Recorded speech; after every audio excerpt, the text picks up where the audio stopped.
అనుదిన నిత్య జీవపు మాటలు. దేవుని నామానికి మహిమ కలుగునుగాక. దేవుని వాక్యాన్ని చదువుకుందాము. కాబట్టి మీరు ఆయన రాజ్యమును నీతిని మొదట వెదకుడి, అప్పుడవన్నీ మీకు అనుగ్రహింపబడును. మత్తయి సువార్త 6వ అధ్యాయము 33వ వచనం. ఈ జీవితంలో ఒక్కో వ్యక్తికి ఒక్కొక్క గమ్యం ఉంటుంది. డాక్టర్ కావాలనో, ఇంజనీర్ కావాలనో, ఐఏఎస్ కావాలనో, ఇలా ఎన్నెన్నో. బాగా కృషి చేసిన వారు వారి వారి గమ్యాలను చేరుకుంటున్నారు. అయితే ఈ గమ్యాలు వారికి ఆత్మ సంతృప్తిని ఇవ్వలేవు, దేవుని రాజ్యంలోనికి నడిపించలేవు. ఒక విశ్వాసి దేవుని రాజ్యము, నీతి అను గమ్యాలను మొదట కలిగి ఉండాలి.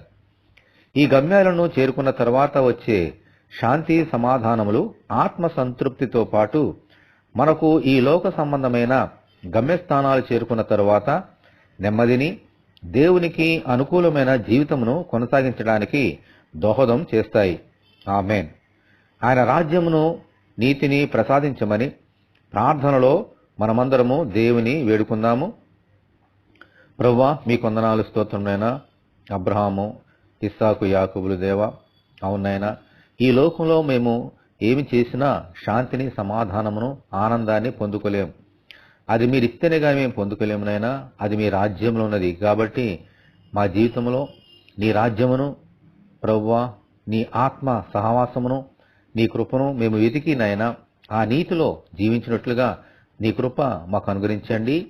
ఈ వాక్యం వింటున్న నీ బిడ్డలందరినీ దీవించమని యేసు అతి పరిశుద్ధమైన నామములో ప్రార్థన చేయుచున్నాము తండ్రి. ఆమెన్. ప్రభు కృప మనకు తోడై ఉండునుగాక. ఆమెన్. పరిశుద్ధ దేవుని మందిరం.